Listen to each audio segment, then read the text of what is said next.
Una distendida serie de frases escritas el año 1513 por un funcionario apartado del servicio en Florencia se convirtieron en uno de los libros más ardorosamente debatidos, más profundamente inquietantes y más importantes de la civilización occidental.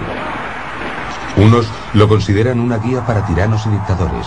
A Mussolini le encantaba, y los marxistas reconocieron en él a un camarada revolucionario. Para otros, abrió el camino a la tolerancia étnica y religiosa, a los derechos humanos individuales y a las democracias modernas.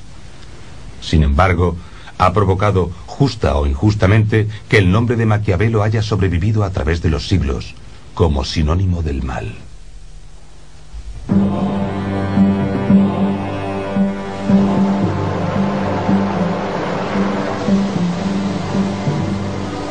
Comparo la fortuna con uno de esos ríos impetuosos que cuando se enfurecen inundan llanuras y destrozan árboles y edificios a su paso. Todos huyen de ellos. Todos ceden a su furia sin poder oponer resistencia alguna. Y aunque esta sea su naturaleza, nada impide que en tiempos de bonanza se puedan tomar precauciones con diques o con márgenes para que en crecidas posteriores puedan ser controlados y no resulten peligrosos. Lo mismo sucede con la fortuna. No se puede confiar en los ríos, ni tampoco en los hombres. Pero a menudo, ambos pueden ser controlados si se tiene inteligencia, poder y el decidido propósito de ensuciarse las manos. Maquiavelo es el primer pensador político de la era cristiana que analizó sistemáticamente los requisitos para acceder al poder y conservarlo. El Príncipe es un libro que trata sobre el poder político en una época de ciudades-estado o principados, gobernados por hombres llamados príncipes. Consta de 26 capítulos cortos en los que se aborda desde la organización del gobierno hasta cómo seleccionar a los colaboradores. Se escribió con la intención de escandalizar y reeducar al lector, y lo sigue consiguiendo en la actualidad. Su objetivo era desafiar a los líderes políticos de su tiempo y explicar a príncipes y aspirantes al trono el funcionamiento real de los entresijos del poder.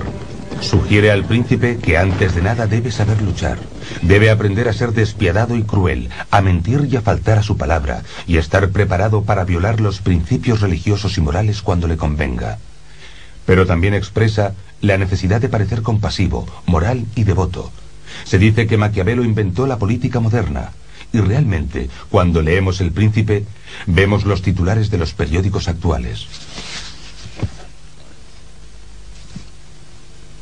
Creo que en muchos aspectos es un gran libro, porque es como un espejo de la época en la que vivió Maquiavelo, y porque continúa conmocionando, provocando y haciéndonos pensar para intentar comprender de qué forma se relaciona con nuestro tiempo, y seguimos haciéndonos preguntas sobre él. Fue Maquiavelo quien dijo, sé realista, en italiano, por supuesto.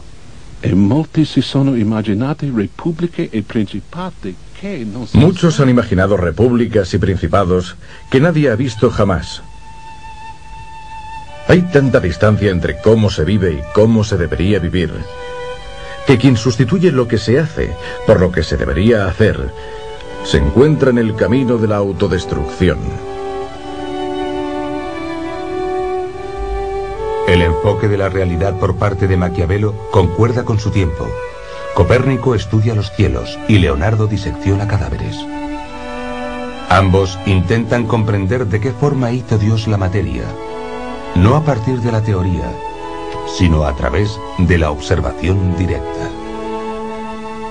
Del mismo modo que a Leonardo le interesaba el estudio minucioso del mundo natural, en cierto sentido a Maquiavelo le interesaba el estudio minucioso del mundo de la política y de la historia. Pero las disecciones y las autopsias nunca son agradables. Uno de los descubrimientos más terribles que se atribuyen a Maquiavelo es la idea de que el fin justifica los medios. Sin embargo, él no lo expuso exactamente así. Los actos de los hombres, especialmente los de los príncipes, que no se pueden recurrir en ningún tribunal de apelación, se deben juzgar por sus resultados. Para Maquiavelo es evidente que el fin es lo que cuenta. Lo menciona en diferentes ocasiones, y a nosotros nos parece un razonamiento malvado. Hay situaciones en las que cuanto más se amenaza la supervivencia, más pequeño es el margen de elección. A no ser que prefieras ver tu sociedad destruida a perseguir objetivos marginales.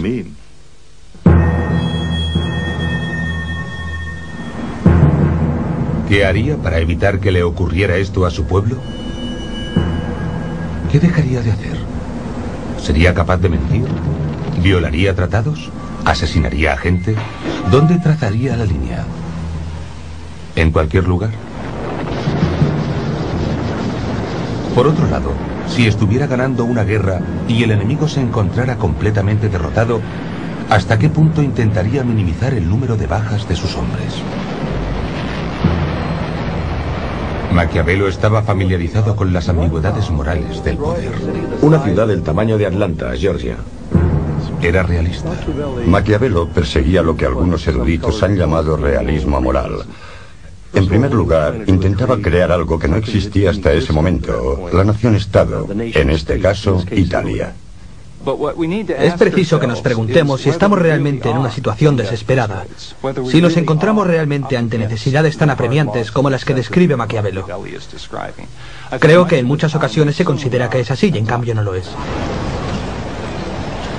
Al igual que los políticos actuales, Maquiavelo justifica los métodos engañosos o crueles como necesarios para el bien general. Pero se centra en la presencia o ausencia de poder. ¿Qué es? ¿Cómo se consigue? ¿Cómo se mantiene? Buenas preguntas en nuestra época, pero espantosas, severas y urgentes en la de Maquiavelo. La religión también parecía un asunto entre familias. Los príncipes de la Iglesia tenían concubinas. Los papas tenían hijos.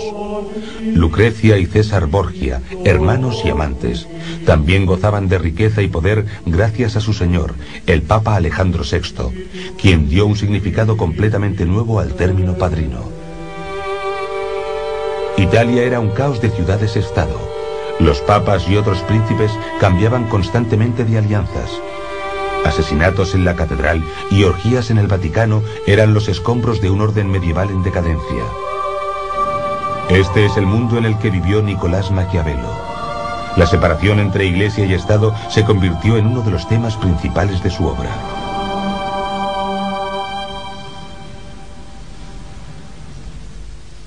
Mantener la religión apartada del Estado era una idea con vida propia. Su imagen aparecería reflejada en Estados Unidos, cuyos padres fundadores intentaron mantener la política alejada de la religión. Dejaron constancia de ello en la Constitución con la separación entre Iglesia y Estado. Todavía no se ha llegado al final de la controversia iniciada por esa idea, y además tiene su lado oscuro. La separación entre ética y política, la creencia de que un buen príncipe no tiene por qué ser necesariamente una buena persona, que las apariencias importan más que la realidad, que este fraude se puede practicar, que es mejor ser temido que ser querido. Todas esas famosas conclusiones del Príncipe han alarmado a la gente en los últimos siglos y plantean el dilema más difícil y doloroso sobre la política. Y no quieren afrontarlo. Se niegan a creer que alguien fuera capaz de pensar todas esas cosas. ¿El hombre que pensó todas esas cosas era cristiano, pagano o ateo? Maquiavelo era, digamos, un cristiano de domingos. No rebatía los dogmas esenciales de la fe católica. Simplemente los dejó a un lado cuando se propuso pensar y opinar sobre la política. Si el príncipe descrito por Maquiavelo parece tener muchas carencias morales, el precio que paga es claramente excesivo. Debe amar a su patria más que a su alma. Debe estar preparado para ir al infierno por ella. Matar a un hombre es siempre matar a un hombre. Y un príncipe tiene que estar preparado para hacerlo. Debe estar preparado para ir al infierno si es preciso. Tener el poder, ser gobernante, ser un príncipe es intrínsecamente un trabajo dramático, sin redención y sin justificación. A Maquiavelo le parecía posible vivir con puntos de vista contradictorios y, por tanto, no se veía a sí mismo tal como fue enseguida considerado como un anticristiano ni nada parecido. Algunos piensan que debería enseñar a los hombres la forma de llegar al cielo, pero preferiría mostrarles el camino del infierno para que aprendieran a evitarlo.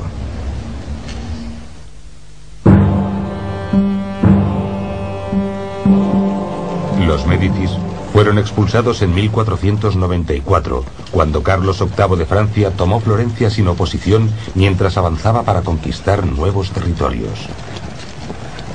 Nicolás Maquiavelo tenía 27 años. La ciudad, una república solo de nombre, se convirtió en una república de hecho. Su primer líder fue un monje intransigente, puritano pero muy popular, llamado Savonarola, que denunció la corrupción de la Iglesia. Su nombre está ligado a dos de las hogueras más notables de la historia. En la primera, Savonarola quemó libros y obras de arte. En la segunda, la Iglesia lo quemó a él. El lugar, delante del Palacio Comunal, todavía está marcado en la actualidad. Unas semanas más tarde, Nicolás comenzó a trabajar para el gobierno republicano de Piero Soderini. Maquiavelo trabajó para el comité que se encargaba de la defensa y de los asuntos exteriores. Su tarea era cuidar de las necesidades del ejército y también realizó diversas misiones especiales a cortes extranjeras. Entonces estuvo viajando por toda Italia y conoció a muchos grandes señores y gobernantes, como César Borgia. Borgia es una leyenda de su tiempo por su carácter cruel y depravado.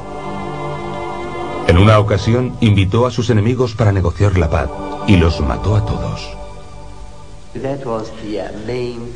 Esta fue la principal impresión que se formó de Borgia. Su sangre fría y su capacidad para utilizar la violencia, digamos, crudeltà bene usata, que se llevaba a cabo por un objetivo político muy concreto. No era solo para hacer una demostración de poder, sino de un modo mucho más funcional.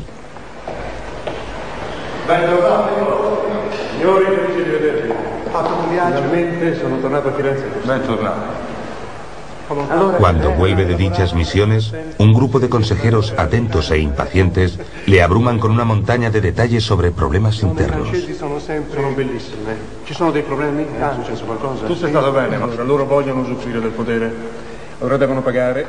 Pero Nicolás tiene cosas más importantes en que pensar. Es un visionario, un patriota italiano convencido de que solo un líder singular y poderoso puede unificar Italia. Y sabe que la independencia requerirá un ejército formado por ciudadanos. Maquiavelo pensaba que los ejércitos de mercenarios que caracterizaban el sistema militar de la Italia renacentista, y de hecho el de buena parte de Europa, eran una terrible equivocación.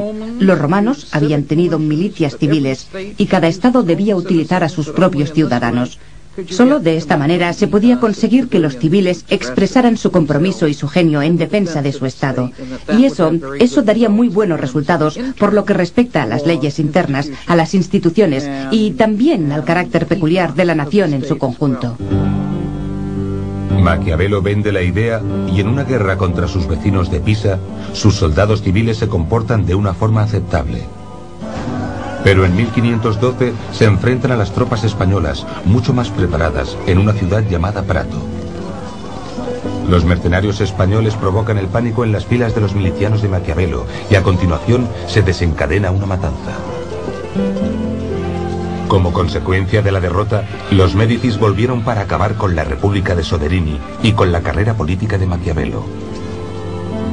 Según Nicolás, el irreflexivo Soderini podía haber aplastado a los Médicis a su retorno si hubiera sido lo suficientemente despiadado. Para gobernar es preciso tener algo más que proyectos políticos.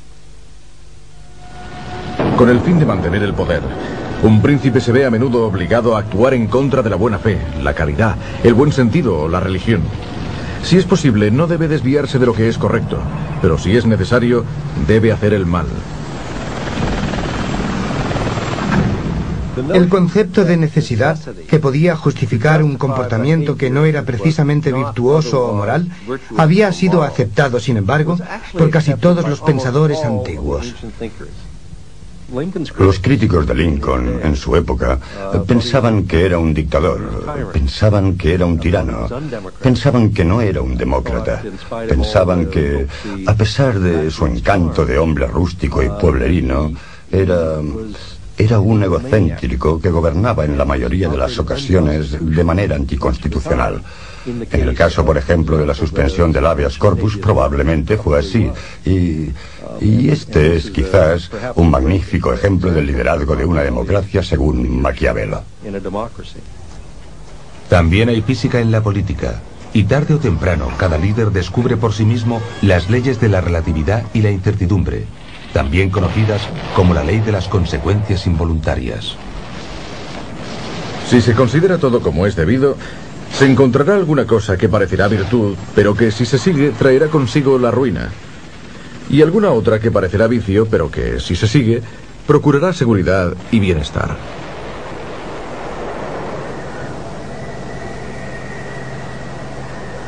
Messeri ci hanno dato la lista di capponi e lui ha confessato e ha fatto dei nomi. Dimmi, ¿qué nome ha fatto? Pietro Paolo Los Médicis, de nuevo en el poder, han descubierto una conspiración para deponerlos y tienen una lista de personas que los conspiradores esperaban reclutar. El séptimo nombre de esa lista es Nicolás Maquiavelo. Los traidores nunca llegaron hasta Maquiavelo, no importa. Es sospechoso y los Médicis no necesitan otra excusa para encarcelarle.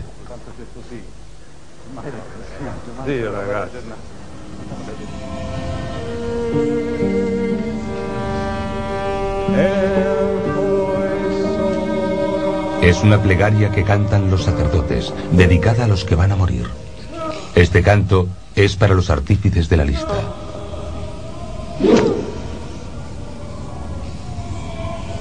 Aquí la cárcel tiene dos funciones, interrogar y ejecutar.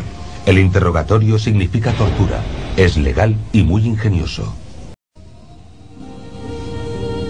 A Nicolás le espera el estrapato, que consistía en atar las manos del prisionero a la espalda, alzarle por las muñecas y dejarle caer parcialmente.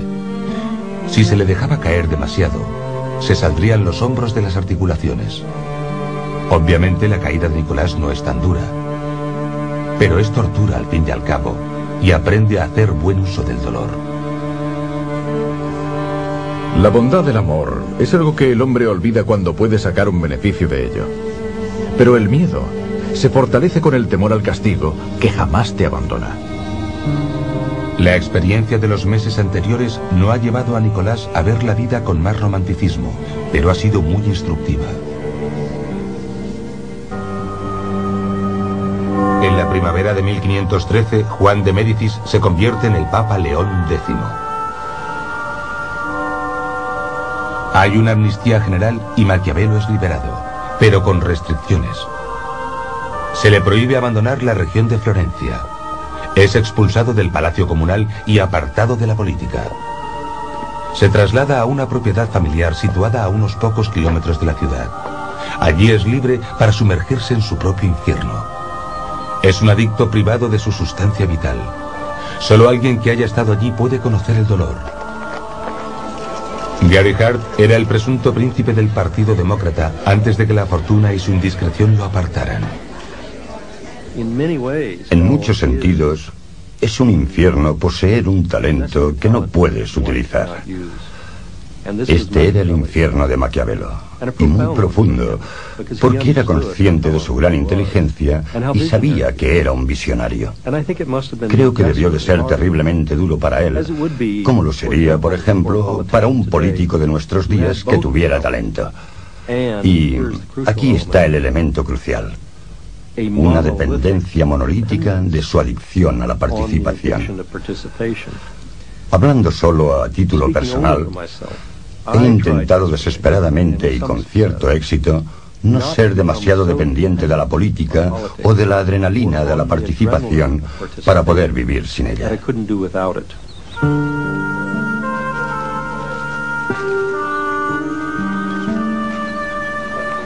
En una carta dirigida a un amigo suyo, Nicolás describe los recónditos confines de su vida actual.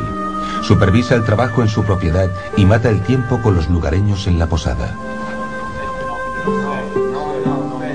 Con ellos me hundo en la vulgaridad durante todo el día jugando a las cartas. Estas partidas provocan numerosas disputas con incontables insultos. Y a menudo nos peleamos por un centavo. Metido en estas trifulcas, evito que mi cerebro se enmohezca. En el aspecto personal, Maquiavelo parece muy humano. Es compasivo, ingenioso y mal hablado, a veces incluso obsceno. Está casado, pero se siente atraído por otras mujeres y ellas hacia él. Maquiavelo era un gran tipo. Era simpático, afable y leal a sus amigos. Le encantaba salir a tomar unas copas. Le gustaban las mujeres. Le apasionaba una buena conversación. En resumen, era un tipo corriente y jovial. Bueno, corriente tal vez no sea el mejor calificativo, pero es mejor cualquier cosa antes que maquiavélico. Era bien parecido y también un hombre con mucho talento. Escribió la mejor comedia de nuestra literatura, La Mandrágora, en 1518. Bueno, es una comedia con un trasfondo muy amargo e incluso sombrío, pero es una obra muy divertida, maravillosa.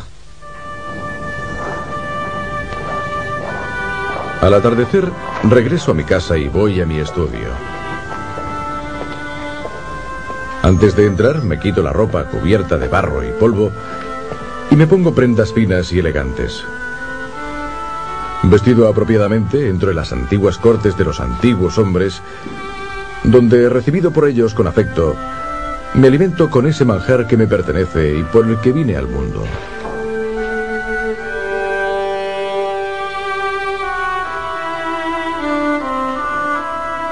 Nicolás comienza a trabajar en lo que llama los discursos sobre la primera década de Tito Livio. Es un libro de comentarios sobre la obra de ese historiador romano y presenta argumentos convincentes a favor de un sistema de gobierno republicano. Entonces, de repente, decide intentar de nuevo entrar en el gobierno y escribe con una rapidez pasmosa, en solo 3 meses, El Príncipe. Interrumpe su obra sobre los discursos para ponerse a escribir El Príncipe. Está ansioso por volver a la política y a la vida en el gobierno. ¿Acaso nos encontramos ante dos Maquiavelos?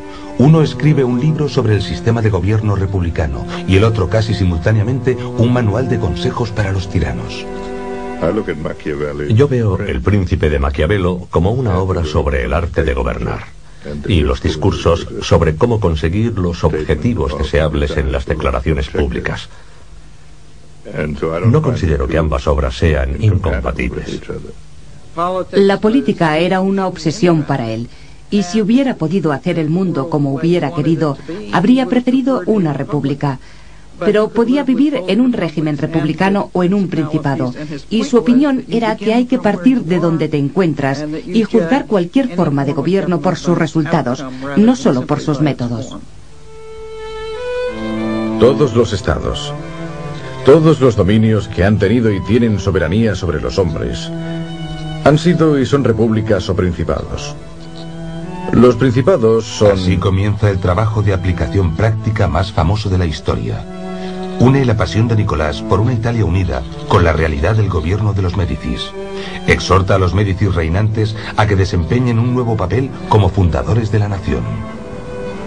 Nicolás ofrece el arquetipo de un nuevo tipo de gobernante. Así pues, ¿quién es este príncipe ideal? ¿Cuáles son sus cualidades?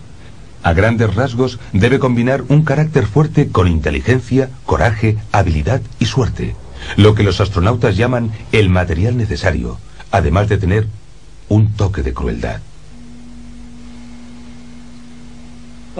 Maquiavelo puso énfasis en 2 grupos de atributos para el príncipe. Uno era muy gráfico. Utilizó la imagen del zorro y del león. El príncipe debe tener la habilidad del zorro para conocer las trampas y la valentía del león para amedrentar al zorro. En momentos muy concretos, a los que él llama la fundación o refundación de un régimen, se necesitará un líder con una inteligencia excepcional, con la inteligencia de un Lincoln, la inteligencia de un Washington o la inteligencia de un Bonaparte. Lo más revolucionario de Maquiavelo es que nos da el carácter, la personalidad del político real. Describe la disciplina interior que debe tener un estratega. Es una disciplina que exige grandes dosis de autocontrol. Por ejemplo, uno no puede deleitarse con la conquista o lanzarse contra el enemigo compulsivamente. Uno tiene que analizar constantemente sus móviles. Uno debe tratar a los demás con tacto, incluso con respeto, en todo momento, para no tener que revelar tus intenciones mientras intentas averiguar sus errores o sus engaños.